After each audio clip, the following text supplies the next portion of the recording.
యెషయా గ్రంథము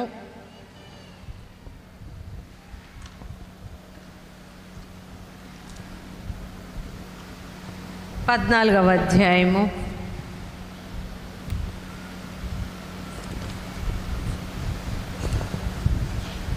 13వ వచనాన్ని చదువుకుందాం. దేవుని నక్షత్రములను నేను ఆకాశమునకు ఎక్కిపోయేదను, దేవుని నక్షత్రములకు పైగా నా సింహాసనము హెచ్చింతును, ఉత్తర దిక్కునున్న సభాపర్వతం మీద కూర్చుందును, మేఘమండలము మీదకెక్కెదను, మహోన్నతునితో నన్ను సమానునిగా ఎంచుకొందును అని నీ మనస్సులో నీవు అనుకుంటివి కదా. నీవు పాతాళమునకును నరకములో ఒక మూలకును త్రోయబడితివే. నిన్ను చూచువారు నిన్ను నిదానించు చూచుచు ఇట్లు తలపోయిదురు, భూమిని కంపింపచేసి రాజ్యములను వణికించువాడు ఇతడేనా? లోకమును అడవిగాను చేసి దాని పట్టణమును పాడు చేసిన వాడు ఇతడేనా అని ఎవరు అనుకుంటారంట?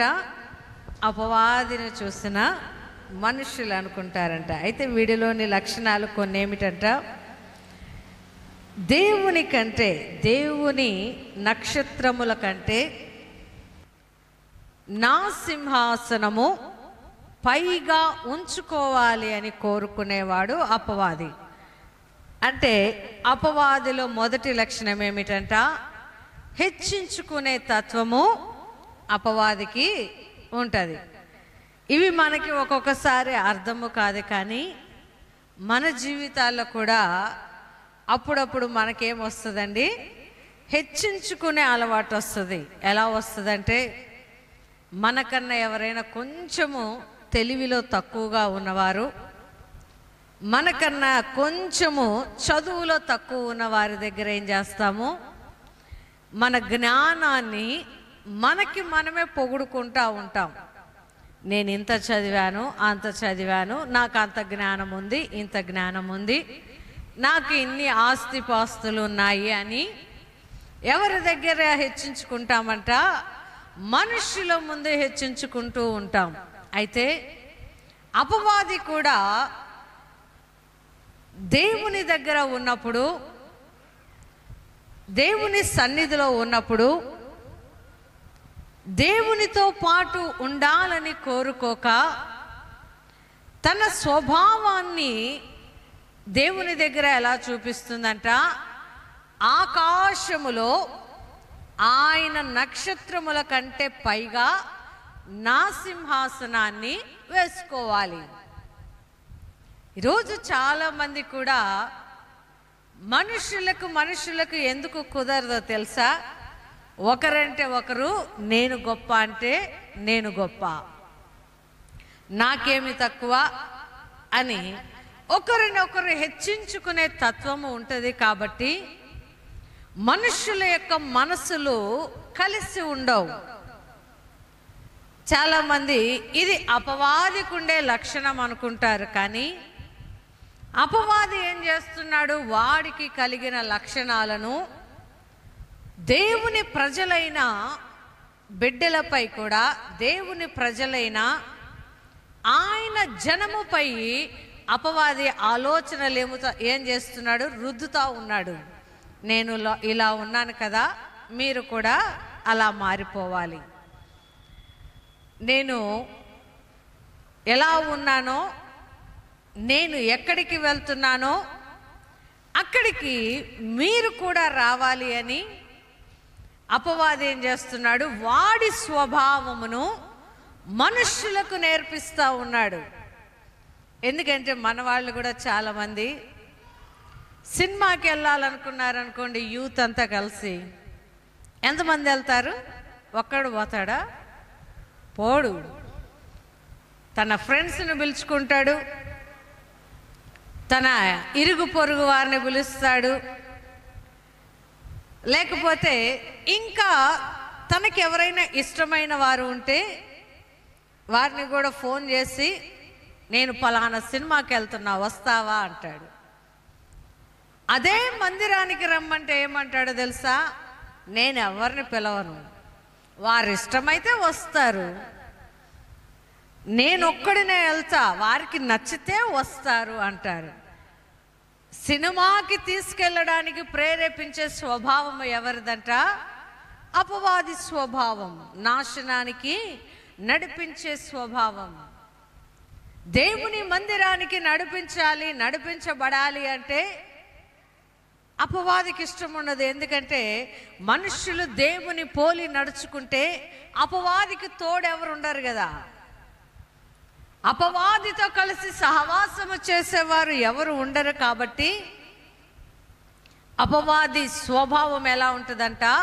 హెచ్చించుకునే తత్వము. దేవుని కన్నా కూడా నేను ఒక సామ్రాజ్యమును ఏర్పాటు చేసుకోవాలి. సరే, ఏర్పాటు చేసుకోవాలంటే తనకు తానుగా ఏర్పాటు చేసుకోలేడు అపవాది. ఎందుకంటే దేవుని ద్వారా ప్రజలు ఏర్పాటు చేయబడ్డారు. దేవుని ద్వారా సర్వ సృష్టి కలుగజేయబడింది. దేవుని ద్వారా సకలము మనుషుల జీవజాతులు తయారు చేయబడ్డాయి. కాబట్టి అపవాదికి తయారు చేసే గుణము లేదు, అపవాదికి తయారు చేసే స్వభావము లేదు. కానీ ఉన్న వాటిని తనే చేసినట్లు, ఉన్న వాటిని తనే క్రియేట్ చేసినట్లు, ఉన్నవి నా వలన కలిగినవి అని దేవుని కంటే కూడా అధికుడనని భావించేవాడు అపవాది. ఎందుకంటే యేసు ప్రభు ఈ భూమి మీదకి రాకముందు అపవాది పడద్రోయబడిన స్థితిలో ఉంటే యేసు ప్రభు దేవుడు శరీరధారి అయి వచ్చాడని తెలుసు అపవాదికి. ఆయన శరీరధారి అయి తన ప్రజలను సమకూర్చుకోవడానికి వచ్చాడని తెలుసు. అపవాది యొక్క బంధకాల నుండి మనుషులను విడిపించి ఆయన రాజ్యమునకు వారిని వారసులుగా చేయడానికి వచ్చాడని అపవాదికి తెలుసు. కానీ దేవునిని అపవాది శోధించడం ప్రారంభించింది. యేసయ్య ఒంటరిగా ఉన్నప్పుడు ఆయన చుట్టూ మనుషులు ఎవరు లేరు కాబట్టి ఆయన శోధనలోనికి వెళ్ళిపోతాడు అని భావించిన అపవాది తన స్వభావమును ఒంటరిగా ఉన్న యేసయ్య దగ్గరకు వచ్చి ప్రదర్శిస్తూ ఉన్నాడు.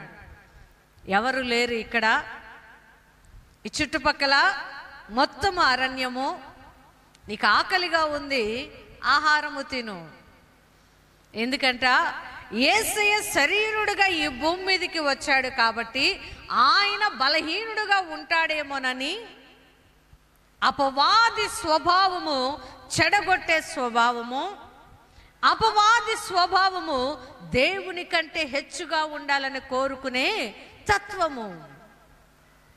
ఈరోజు ఇట్లా చాలా మంది కూడా మనుషులకి తత్వం ఎక్కడొస్తుందో తెలుసా? సంఘములో సంఘ కాపరి దగ్గర వస్తుంది. దైవజనుడు ఒక మాట చెబితే ఏమంటారు? నీవేంది నాకు చెప్పేది అంటారు. దైవజనుడు హెచ్చరించే బుద్ధి వాక్యము చెప్పే స్థితిలో నిలవబడినప్పుడు మీ ద్వారా మేము చెప్పించుకునే స్థితి మాది కాదు అని కొంతమంది అపవాది స్వభావము కలిగిన మనుషులు ఎదురు తిరగడము ప్రారంభిస్తుంటారు, హెచ్చించుకోవడం ప్రారంభిస్తూ ఉంటారు. అపవాది కూడా శరీరధారిగా వచ్చిన యేసయ్యని దేవుడు అనే విషయము మరచిపోయి వాడిలో ఉన్న బలహీనమైన స్వభావాన్ని దేవునికి ఆపాదించాలని చూసినప్పుడు దేవుడు అపవాదిని జయించిన వాడిగా ఉన్నాడు. హల్లెలూయా. దేవునికే అపవాది ద్వారా శోధన తప్పలేదు ఈ భూమి మీద ఉన్నప్పుడు. మరి మనుష్యులమైన మనల్ని అపవాది విడిచిపెడతాడా అంటే అస్సలు విడిచిపెట్టడు. ఎందుకంట వాడికి తోడు కావాలి.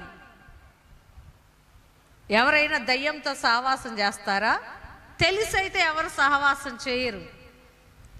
తెలియని తనములో తెలియనప్పుడు మాత్రము అపవాది స్వభావానికి లోబడతాము. కానీ అపవాది స్వభావము, వాడి లక్షణాలు తెలిసిన తర్వాత ఆ లక్షణాలకి ఏ మనిషి కూడా లోబడడు. హల్లెలూయా.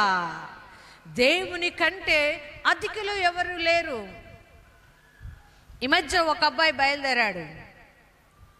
యేసు ప్రభు ఏం చెప్పాడు? మన జీవితంలో మొదటిగా ఎవరు ఉండాలంట? దేవుడు ఉండాలి, తర్వాత దైవజనుడు ఉండాలి, ఆ తర్వాతనే పిల్లలు కానీ, భార్య కానీ, భర్త కానీ, సంఘము కానీ ఇవన్నీ ఉంటాయి. అయితే ఆ అబ్బాయి చెప్తున్నాడు, అదేంటి, నా తల్లి నన్ను కన్నింది కదా, 9 మాసాలు మోసి కన్నిన నా తల్లి నాకు ముందైద్ది, కానీ నేను భూమి మీద పడ్డాక నాకు చదువు చెప్పిన వారు ముందవుతారు, కానీ నేను చూడని వ్యక్తి, నేను చూడని దేవుడు నాకెందుకు ముందవుతాడు, నాకెందుకు నా జీవితంలో ఆయనకి ప్రథమ స్థానం ఇవ్వాలి అని అతను దేవుని కంటే, దేవుని యొక్క జ్ఞానము కంటే తెలివి గలవాడినన్నట్టు ఈ మధ్య యూట్యూబ్లో కూర్చొని మాట్లాడుతూ ఉన్నాడు. నీ తల్లి నిన్ను కనిందంటే దేవుడు పంపిస్తేనే నీ తల్లి గర్భంలోనికి నువ్వు వచ్చావు. నీకు చదువు చెప్పే గురువుకి దేవుడు జ్ఞానం ఇచ్చాడు కాబట్టే చదువు చెప్పగలిగిన స్థితిలో అతన్ని దేవుడు నిలవబెట్టుకున్నాడు. అంతేకాని గురువు, తల్లిదండ్రులు దేవుని కంటే అధికులు కాదు. హల్లెలూయా. అపవాది ఈ స్వభావాన్ని మనుషులలో పుట్టించినప్పుడు మనుషులు కూడా అదే మాటను వింటున్నారు.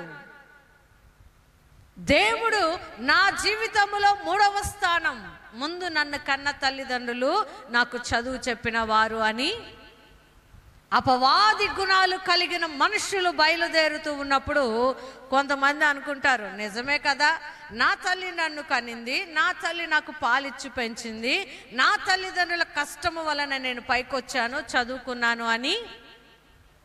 చాలా మంది యవనస్తులు వాక్యమును గ్రహించలేని వారు, అపవాది యొక్క తంత్రములు ఎరగని వారు, అపవాది యొక్క ఆలోచనను గ్రహించని వారు, నిజమే కదా, నా కళ్ళ ముందు కనబడే నా తల్లిదండ్రులను చూసుకోలేకపోతే నేను దేవుని ఎలా చూసుకోగలుగుతాను అని,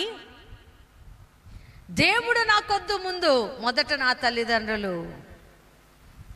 ఈ కార్యము ఎవరు చేస్తున్నాడంట? అపవాది. ఎందుకంటే దేవుని సింహాసనం కన్నా కూడా పైగా ఉండాలని కోరుకుంటూ ఉన్నాడు అపవాది. దేవుని కన్నా కూడా నేనే ముందు ఉండాలి అని కోరుకుంటున్నవాడు అపవాది. ఆ స్వభావము ఒక్కొక్కసారి మనలోకి తెలియకుండా వచ్చినప్పుడు దానిని ఎవరైతే గ్రహించుకుంటారో వారు క్రీస్తు యేసునందు ఉన్నవారు. హల్లెలూయా. ఆ అబ్బాయిని కూర్చోబెట్టి దేవుని గురించి ఎంత చెబుతున్నా కూడా అర్థము కావడం లేదు అతనికి. ఎందుకు అర్థము కాలేదంట? వాడి ఆలోచనలన్నిటిని అపవాది ఏం చేశాడు? ఉచ్చేసి లాగేశాడు. వాడు వలలో చిక్కినంత కాలము ఏ ప్రజలకు కూడా సమాధానము ఉండదు. నేనే అదుకుణ్ణి, నేనే గొప్పవాడిని అనుకుంటే ఒక రోజు ఎక్కడికి నెట్టివేయబడతాడంట? పాతాళములోనికి నెట్టివేయబడ్డాడంట అపవాది. మనుషులందరికీ హెచ్చించుకునే తత్వాన్ని బోధించాడు. మనుషులందరికీ కూడా హెచ్చించుకునే స్వభావాన్ని బోధించిన ఈ అపవాదిని కొంతమంది మనుషులు చూశారంట. అదేంటి, నువ్వు దేవుని కన్నా గొప్పగా ఉంటానని మాట్లాడావు కదా, ఆయన కన్నా హెచ్చుగా ఉంటానని గొప్పగా చెప్పావు కదా, ఇప్పుడేంటి నీవు నరకములోను పాతాళములోను ఒక మూలనకు త్రోయబడ్డావు? ఇది ఎలా జరిగింది అని అపవాది మాటలు విన్న అపవాది సంబంధులు అపవాది పాతాళములో ఉన్నప్పుడు ప్రశ్న వేస్తా ఉన్నారంట, నువ్వెలా వచ్చావు ఇక్కడికి అంటే? దేవునిని విసర్జించిన వారు, దేవుని మాటకు లోబడిన వారు, ఆయన స్వభావమును గ్రహించని వారు ఒక దినము ఎక్కడికి వెళ్తారంట? అపవాదితో పాటు పాతాళములోనికి, నరకములోనికి కూడా వెళ్తారంట.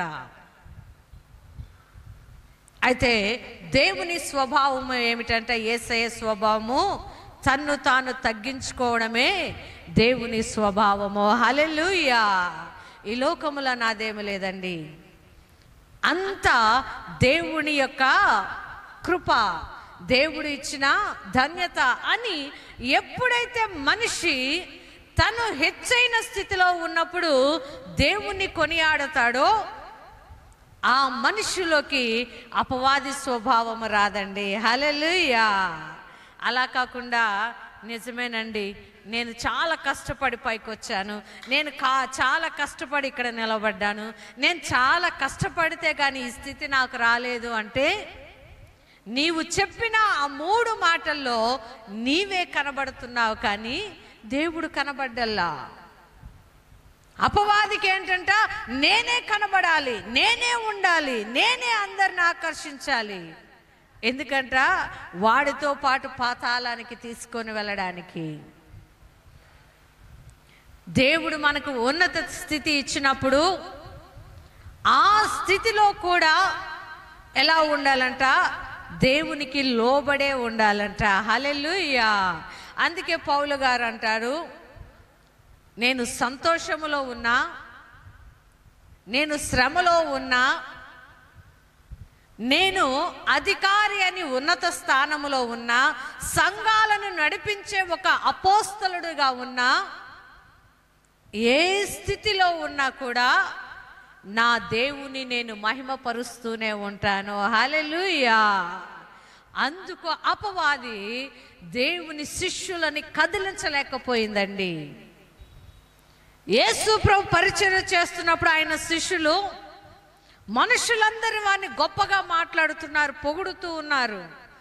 అయితే వారిని పొగిడినప్పుడల్లా వారేమంటున్నారు, సమస్త మహిమ యేసు ప్రభుకే చెల్లునుగాక. హల్లెలూయా. కానీ అపవాది స్వభావం అలా ఉండదండి. నేను చేసినంత ఘనత నాకే రావాలి, నేను చేసిన మెప్పంతా తిరిగి నాకే రావాలి, అందరూ నన్ను మెచ్చుకోవాలి, అందరూ నన్ను గౌరవించాలి. బైబిల్లో దేవుడు ఒక మాట రాయిస్తాడు, మనుషులు మనల్ని పొగిడినప్పుడల్లా అది మనకి శ్రమ అంట. మనిషి పొగుడుతున్న ప్రతిసారి అది మనకి శ్రమగానే వస్తుంది అని యేసు ప్రభు మాట్లాడుతుంటే అపవాదికి అది నచ్చలేదు. లేదు లేదు, నేను దేవుని కంటే ఉన్నతమైన వాడని ఆకాశ మండలము బైబిల్లో రాయబడి ఉంది, ఆకాశమైన సింహాసనముని రాయబడి ఉంటే ఆకాశముల కంటే పైన ఉంటాడంట అపవాది. అది సాధ్యమయ్యేది కాదు. కానీ మనుషులని మోసపుచ్చుటకు, మనుషులని దేవుని దగ్గర నుండి దూరము చేయుటకు అపవాది కొంతమంది మనుషులలో ప్రేరేపించబడి అపవాది మాటలు మాట్లాడుతూ ఉంటారు. కొంతమంది అంటారు, మనుషుల్లో దేవుని చూసుకోండి అయ్యా అంటారు. మనుషుల్లో దేవుని లక్షణాలు ఏమి కనబడతాయి? మహా అంటే ఒక 10 లక్షణాలు కనబడతాయి ఏమో, మంచి గుణాలు. అది కూడా మనం వెతికి వెతికి వెతికి చూస్తే. కానీ దేవుడు అన్నాడు, మనిషి ఏమిటంట, మొదటిగా పుట్టుక నుండి మనిషి పాపి. ఆ పాపి క్రీస్తు రక్తములో కడవబడితేనే మన స్వభావము మారిద్దని యేసు ప్రభు చెబుతూ ఉంటే మనుషులు చెప్తున్నారు, మనుషుల్లో దేవుని చూడండి. మనుషుల దేవుని చూడడానికి ఆ మనుషుల వల్ల మనకి పాప విమోచన దొరకదు, ఆ మనిషి వల్ల మనకి పరలోక రాజ్యము రాదు, ఆ మనిషి వల్ల మన జీవితంలో పాప క్షమాపణ దొరకదు. మనుషులను చూడండి అని నేర్పించేవాడు అపవాది. దేవుని స్వభావమును మార్చాలని, దేవుడు చేసిన క్రియలు మార్చాలని అపవాది కొంతమంది మనుషులను ఏర్పాటు చేసుకున్నప్పుడు వారు పాపం ఏం మాట్లాడతారో వారికే తెలియదు. ఇలా ఉంది వాక్యం అని చెప్పినా, లేదు లేదు మేము చదివే వాక్యం వేరుగా మాకు అర్థమైంది. అలానే అర్థమైంది. ఎందుకంటే దేవుని చేతిలో మనము లేము కాబట్టి, ఆయన స్వభావములో మనము లేము కాబట్టి అపవాది చెప్పిందే అర్థమైద్ది మనకి. అంతే కదా. మనం ఎక్కువ ఎవరు మాటలు వింటామో వాళ్ళ మాటలే నమ్ముతాం. ఇంకొకరు వచ్చి ఇది కరెక్ట్ కాదు అంటే అస్సలు ఒప్పుకోం. లేదు లేదు లేదు, నేను 1కి 10 సార్లు విన్నా కాబట్టి అదే నిజం అనుకుంటాం. అపవాది కూడా అలానే ఈ మధ్య అలానే చేస్తా ఉన్నాడు. 1కి 100 మందిని రేపుతూ ఉన్నాడు యేసు ప్రభు మీదకి. వాడేం చేస్తాడంట, వాడిలో ఉన్న ఇంకో గుణం ఏమిటంట, జనాలను ఏం చేస్తాడంట,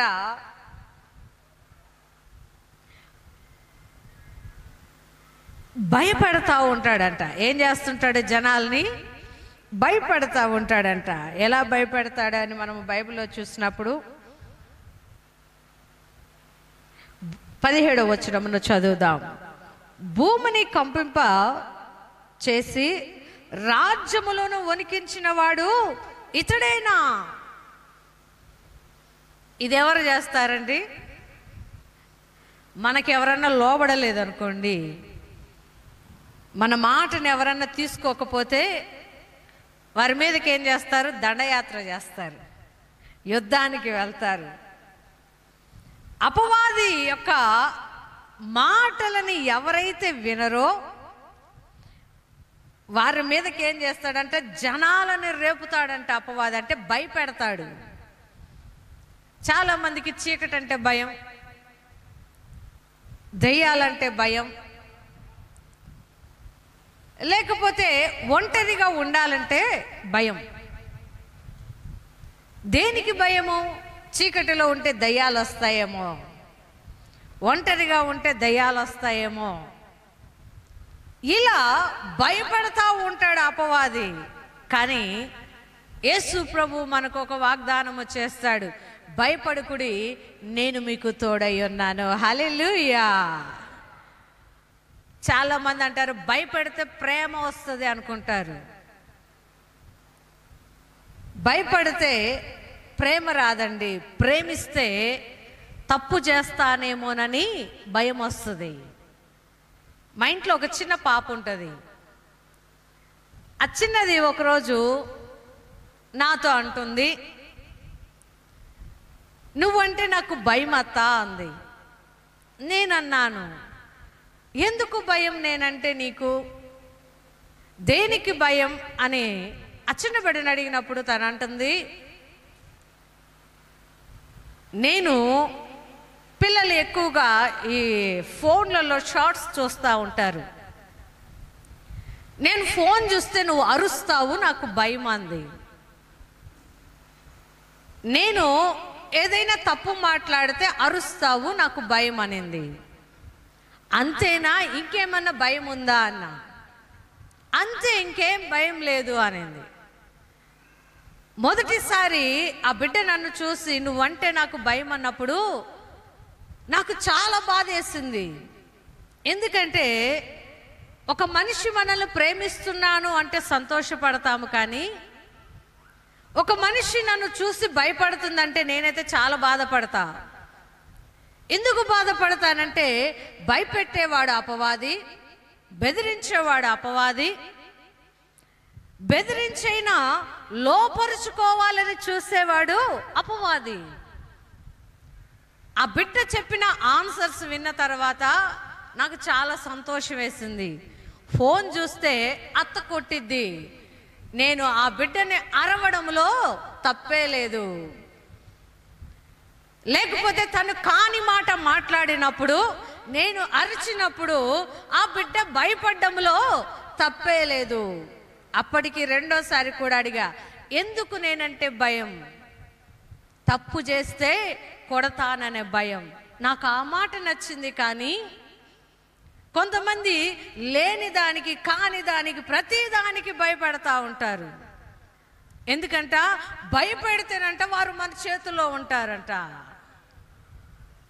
ఈ స్వభావము అపవాది స్వభావము. భయపెట్టడాలు, బెదిరించడాలు, ఇతరుల్ని హెచ్చరించడాలు, హెచ్చరిక చేయడాలు, ఇవన్నీ కూడా ఎవరి స్వభావము? అపవాది స్వభావము. రాజ్యములను రేపింది, చెరిపింది ఇతడే కదా.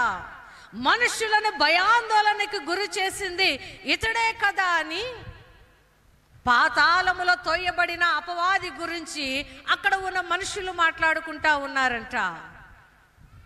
తప్పు చేస్తే ఖండిస్తారు అనే భయం ఉండడము వారి జీవితానికి మంచిదే, కానీ మనము వారు తప్పు చేసినా చెయ్యకపోయినా ప్రతిదానికి భయపెట్టాలి అనేది అపవాది లక్షణము.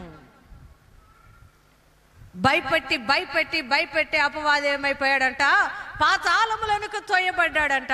ఎందుకంటే యేసు ప్రభు అంటున్నాడు, నేను మీకు తోడుగా ఉన్నాను, భయపడకూడదు అంటే అపవాది మాత్రం భయపడాలని కోరుకుంటూ ఉన్నాడు. ఎందుకంట వాడు ఒంటరి, వాడు ఒక్కడే వాడికి పాతాళానికి వెళ్ళడము భయమేసి తనతో నశించిపోయే సమూహాన్ని, తనతో నశించిపోయే రాజ్యాలని వాడు ఏర్పాటు చేసుకుంటూ భయపెడుతూ ఏర్పాటు చేసుకుంటున్నాడంట. కానీ యేసయ్య అయితే మనుషులని తన ప్రాణము కంటే మిన్నగా ప్రేమించి దేవుడు మనల్ని ప్రేమిస్తున్నాడు అని చెప్పడానికి తన ప్రాణమును మనకి బహుమానంగా ఇచ్చి ఈ రోజుకి కూడా ఆయన అంటున్నాడు, వాకిట నిలవబడి ఆయన చేతులను మన వైపు చూపిస్తూ ఉన్నాడంట. హల్లెలూయా! భయపెట్టడానికి కాదండి, ప్రేమించడానికి. మనుషులను భయపెట్టి లోపరుచుకోవడము దేవుని లక్షణము కాదు, కానీ మనుషులను ప్రేమిస్తూ మనుషులను ఆయన దయగలిగిన హస్తము కింద భద్రము చేసుకుంటూ ఉన్నప్పుడు ఏ మనిషి అయినా కూడా ఆలోచిస్తాడు, నన్ను ఇంతగా ప్రేమిస్తున్నారు, వారి ఎడల నేను ఏదైనా తప్పిదము చేస్తానేమోనని ఖచ్చితంగా మనిషి భయపడుతూ జీవిస్తాడండి. ప్రేమతో ఉండే భయము వేరు, అధికారముతో ఉండే భయము వేరు. ఈరోజు అపవాదికి కావలసింది ఏమిటంట, దేవుని ఎదిరించి ఆయన ప్రజలు నిలబడాలి అని భయపెడతా ఉన్నాడు మనుషుల్ని. దేనికి భయపెడుతున్నాడో తెలుసా? ఈ మధ్య యేసు ప్రభు నమ్ముకోకపోతే మనుషులందరినీ నరకంలో వేసేస్తాడు అని భయపెడతా ఉన్నాడు అపవాది. ఆ మాటని మనము అసలు అపవాది ఎందుకు అలా భయపెడుతున్నాడు అని మనం బైబిల్లో చూసినప్పుడు మత్తయి సువార్త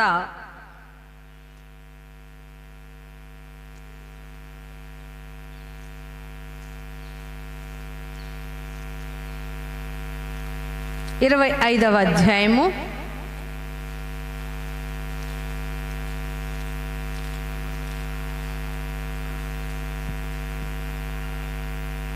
41వ వచనాన్ని చదువుకుందాం.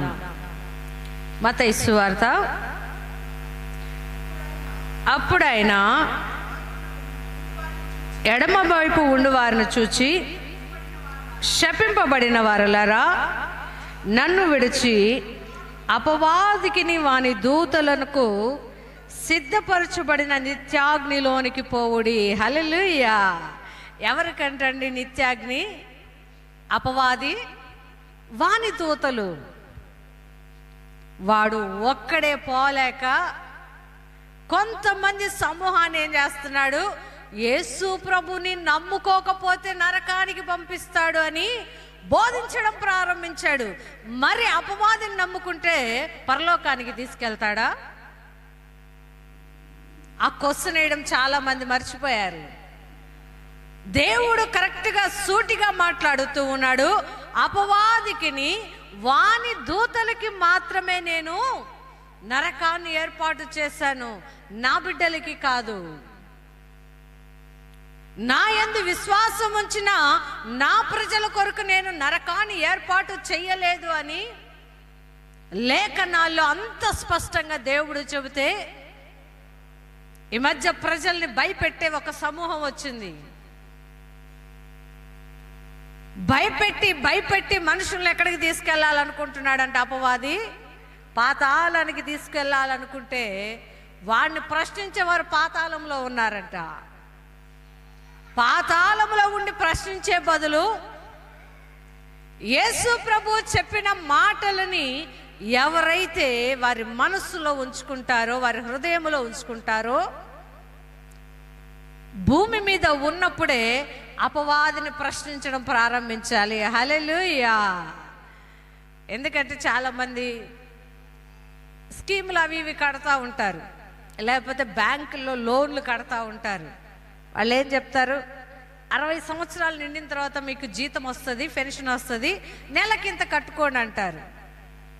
అలా కట్టేటప్పుడు మనం ఎన్ని క్వశ్చన్లు వేస్తాము. ఒకవేళ నేను మధ్యలోనే పోయాను అనుకోండి, మరి ఈ డబ్బులు ఎవరికి ఇస్తారు? లేకపోతే నాకు ఏదన్నా అయిపోయింది అనుకోండి, నేను ఇది కట్టలేకపోయాను అనుకోండి, ఏమవుతుంది అని డబ్బుల విషయాలైతే ఎంత గుచ్చి అడుగుతామో కదా. నేను కట్టాను కాబట్టి నాకు తిరిగి ఎంత వస్తుందని డబ్బు సంబంధంగా, ధన సంబంధంగా, ఆస్తుల సంబంధంగా గుచ్చి అడుగుతూ ఉంటారు చాలామంది. అపవాది ఒకవేళ నీకు ఇలా నిన్ను నరకానికి తీసుకెళ్తాడు యేసయ్య అంటే దేనికి తీసుకెళ్తాడని ప్రశ్నించండి. దేనికి తీసుకెళ్లాలనుకుంటున్నాడని ప్రశ్నించినప్పుడు వాడి దగ్గర ఆన్సర్ ఉండదు. ఎందుకంటే వాడు ఒక్కడే పోలేక తోడు తీసుకెళ్తున్నాడు కొంతమందిని దూతల్ని ఏర్పాటు చేసుకొని. భయపడి దేవుని దగ్గరికి రావడము యేసయ్యకి ఎంత మాత్రం ఇష్టం లేదండి. హల్లెలూయా. ఎవరు ఆయన దగ్గరికి వచ్చినా ఆయనను ప్రేమించేవారే ఆయన దగ్గరికి రమ్మంటాడు. కానీ ఆయనను చూసి భయపడిన వారు ఆయన నన్ను ఎందుకు చూసి భయపడుతున్నారని క్వశ్చన్ వేస్తాడు. ఎందుకంటే దేవుడు ఒక పాపి ఆయన దగ్గరకు వచ్చి నన్ను క్షమించు అంటే క్షమిస్తాడు. ఒక హంతకుడు తెలిసి తెలియని తనములో తను చెయ్యరాని తప్పు చేసినప్పుడు తిరిగి దేవుని దగ్గర క్షమాపణ కోరితే క్షమిస్తాడు. క్షమించని వాడు ఒకడు అపవాది. క్షమిస్తే మరలా వాడికి దూతలు తోడు ఉండరు. కాబట్టి క్షమించడం అనేది వాడి డిక్షనరీలోనే ఉండదు. కానీ యేసయ్య ఎప్పటిదాకా క్షమిస్తాడంటే మనల్ని, మన వయసు 77 సంవత్సరాలు వచ్చేంత వరకు మనల్ని క్షమిస్తూనే ఉంటాడంట. హల్లెలూయా. ఏది తెలిసి తెలియక మనము అపవాది యొక్క శోధనలో పడి, దుష్టుడి యొక్క ఆలోచనలో పడి, దేవుని వాక్యమును మరచిపోయినప్పుడు ఖచ్చితంగా అపవాది స్వభావము ప్రతి ఒక్కరిలోకి వస్తుందండి.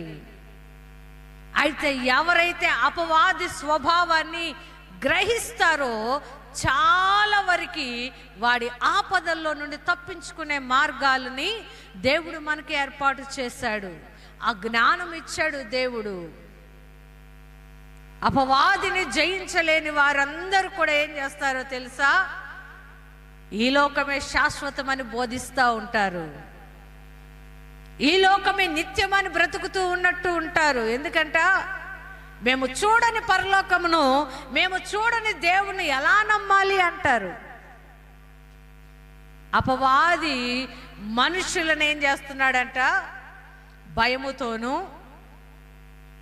మనుషులను పడగొట్టాలనే దురాలోచనతోనూ దేవుని సన్నిధిలో బలపడే మనుషులుగా ఉండకుండా దేవుని సన్నిధికి దూరము చేస్తూ ఉన్నాడు అపవాది. అపవాదికి ఇంకొక లక్షణం ఉందంట. ఏమిటి ఆ లక్షణం అంటే, ఇంటికి దూరం చేస్తాడంట అపవాది. ఎవరికి? ఇంటికి. తను ఉన్న ఇంటిలో నుండి, తను ఉన్న జనులలో నుండి అపవాది దూరం చేస్తాడంట. బైబిల్లో మనము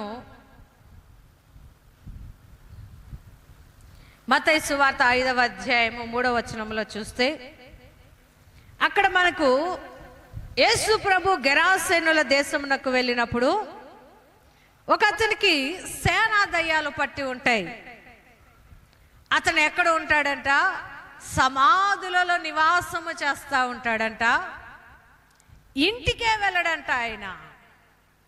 కొంతమంది భలే చెప్తారు కదా, సమాధి మీద పడుకుంటే భలే నిద్ర వస్తుందండి, సమాధి మీద పడుకుంటే చాలా ప్రశాంతంగా ఉంటుందండి అని చెప్తుంటారు కొంతమంది. ఎవరంట వీళ్ళు? అపవాది సంబంధులు. దయ్యాలు పట్టిన ఇతను సమాధుల్లో ఉండి ఇంటికి పోకుండా బట్టలు కట్టుకోకుండా వచ్చిపోయే మనుషులను ఏం చేస్తున్నాడంట, రాళ్లతోటి కొడతా ఉన్నాడంట, గాయాలు చేస్తా ఉన్నాడంట. ఇంకా మనుషులను శ్రమ పెట్టాలనుకుంటున్న ఎన్ని శ్రమ పెడుతూ ఉన్నాడు. అతని దేహాన్ని కూడా కష్టపెట్టుకుంటున్నాడు, కానీ ఇంటికి మాత్రం పోవడం లేదంట. అయితే ఆ వ్యక్తిని దర్శించిన యేసయ్య ఆ గెరాసేనులో నివసిస్తున్న ఆ సేనా దయ్యము పట్టిన వ్యక్తిని యేసయ్య గద్దించినప్పుడు ఆ దయ్యాలు అతన్ని విడిచి వెళ్ళిపోతే అతనికే ఏమైపోయింది, నేను బట్టలు ధరించాలి, నా ఇంటికి నేను వెళ్ళాలి అని ఆ దయ్యాలు వదిలిపోయిన తర్వాత చక్కగా బట్టలు వేసుకొని తన భార్య బిడ్డల దగ్గరికి తిరిగి వెళ్ళిపోయాడు. ఈ రోజుల్లో చాలామంది ఇంటిని విడిచి తిరగాలని ఇష్టపడేవారు ఉంటారు. యవనస్తులు చూడండి, ఇంట్లో అసలు ఉండరు.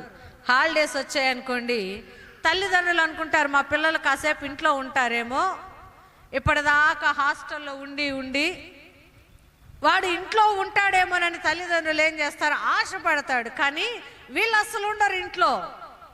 ఎక్కడికి వెళ్ళేవారంటే స్నేహితుల దగ్గరికి, ఎక్కడికి వెళ్ళేవారు అంటే ఆటలు ఆడుకోవడానికి, ఎక్కడికి వెళ్ళేవారు అంటే మా ఫ్రెండ్స్ బయటికి వెళ్దాము విహారయాత్ర కంటే అక్కడికి. అంటే ఒక్క క్షణము కూడా ఇంట్లో ఉండరు.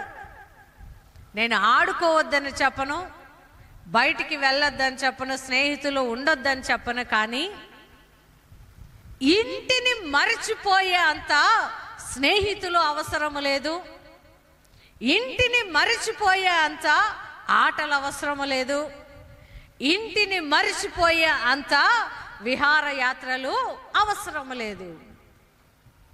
ఈ దయ్యాలు పట్టిన వ్యక్తికి ఎప్పుడైతే తన దేహములో ఉన్న దయ్యాలు వదిలి వెళ్ళిపోయాయో ఇంకా అటు ఇటు చూడకుండా ఎవరిని గమనించకుండా నేరుగా ఇంటికి వెళ్ళిపోయాడు. అపవాది దేవుని సన్నిధిలో ఉండలేక, పరలోకములో ఉండలేక పాతాళములోకి తోయబడ్డప్పుడు దేవుడు ఆకాశమును భూమిని ఆయన విశాలపరిచి వేరు చేసి భూమిని తయారు చేసి మనిషిని సృష్టించిన తర్వాత అపవాదికి నివాసము చేయడానికి భూమి దొరికిందండి. భూమి దొరికి ఒక్క ఇంట్లో ఉండడాడు, 10 ఇళ్ళు తిరుగుతానే ఉంటాడు. ఆ ఇంటికి ఈ ఇంటికి, ఆ చోటికి ఈ చోటికి, ఆ వీధిలో ఈ వీధిలో, ఎక్కడ చూసినా వాడే ఉంటాడు. పని మీద బయటికి వెళ్ళకూడదని చెప్పను, పని లేకుండా తిరగడం అంటారు. ఎందుకంటే ఒకరోజు యేసు ప్రభు దేవుడు పరలోకంలో కూర్చొని దూతలతోటి మాట్లాడుతూ ఉంటే ఆ దూతలతో పాటు కూడా వచ్చాడంట అపవాది. వచ్చి అక్కడ కూర్చొని దేవుని ప్రజల మీద నేరాలు మోపుతూ ఉంటాడంట. యోబు గ్రంథంలో రాయబడి ఉంటుంది. దేవుని ప్రజల మీద నేరాలు మోపుతూ ఉన్నాడు అంటే దేవుడు అంటాడు, నీకెలా తెలుసు ఇవన్నీ అంటే, నేను ప్రతి ఇంటిని, ఇప్పుడే యోబు ఇంటిని కూడా చూసేస్తున్నాను, అందరినీ భూమి మీద ఉన్న అందరిల్లు చూసి వాళ్ళ మీద వీళ్ళ మీద చాడీలు చెప్పడానికి వస్తున్నాను అంటాడు అపవాది. ఇంట్లో నివాసము లేని వారు ఎలా ఉంటారంట, అపవాది సంబంధులుగా ఉంటారు. ఇంట్లో ఉండని ఇష్టపడని వారు అపవాది చేతిలో ఉన్నారు అని గుర్తించాలి. తల్లిదండ్రులు అంటే ఇష్టం ఉండదు, కుటుంబం అంటే ఇష్టం ఉండదు, ఇంట్లో బంధాలు అంటే ఇష్టం ఉండదు, ఇంట్లో బాధ్యతలు అంటే ఇష్టం ఉండదు. వాడికి ఏం పట్టిందంట, అపవాది పట్టింది. అపవాది పట్టాడు కాబట్టే జనములలో నుండి వేరు చేస్తూ ఉంటాడంట అపవాది. వేరు చేసి చాలా మందిని అంటారు, అదేంద్ర దేశ దిమ్మర్లాగా అలా తిరుగుతున్నావు, ఎందుకు తిరుగుతున్నావు అంటే అదే ఏం లేదు ఊరికి అలా వెళ్తున్నా అంటాడు. దేనికి వెళ్తున్నాడు? అపవాది వాడిని పట్టింది కాబట్టి దేనికి వెళ్తున్నాడు, ఎక్కడికి వెళ్తున్నాడో కూడా అర్థం కాదు. ఈ లక్షణాలు ఎవరికైనా కనబడితే, ఒక్కొక్కసారి మనలో కూడా కనబడుతూ ఉంటే, మనము దేవుణ్ణి ఆశ్రయించినప్పుడు ఆయన మనలో ఉన్న భయాన్ని తీసివేసి ప్రేమించడము నేర్పిస్తాడు. మనము ఎప్పుడు బయటికి వెళ్ళాలనే ఆలోచనను తీసివేసి కాస్త ఖాళీ దొరికితే కుటుంబ సభ్యులతోనూ దేవుని సన్నిధిలోను గడిపే మనస్సుని ఇస్తాడు. అలానే మనుషుల కన్నా కూడా, దేవుని కన్నా కూడా, ఎవరికైనా కూడా ఒకరికంటే నేను గొప్ప అని చెప్పుకోవడం ఆపేస్తాడు మనిషి. అపవాది అయితే చెప్పుకుంటాడు, దేవుని సంబంధి అయితే నాదేమి లేదయ్యా, అంత ఏది ఇచ్చినా ఏది చేసినా దేవుని చిత్తమే. హల్లెలూయా. ఈ లక్షణాలు ఎవరైతే కలిగి ఉంటారో వారు దేవుని రాజ్య సంబంధులు. నేను దేవుని కంటే గొప్పవాడిని, దేవుడు నాకు అవసరం లేదు, లోకమే బాగుంది అని అనుకునేవారు ఆ లక్షణాలు నేర్పించిన అపవాదితో పాటు వారు కూడా ఎక్కడ ఉంటారంట? పాతాళములో ఉంటారు. పాతాళముతో పాటు నరకములోనికి త్రోయబడతారు. మనకి నరకము కావాలా, దేవుని సన్నిధి కావాలా అని మన స్వభావమే నేర్పిస్తుంది. వాక్యము దేవుని రాజ్యమును నీతిని నేర్పిస్తుంది. హల్లెలూయా. అట్టి మారు మనస్సును దేవుడు మనకు దయచేయునుగాక. ఆమేన్.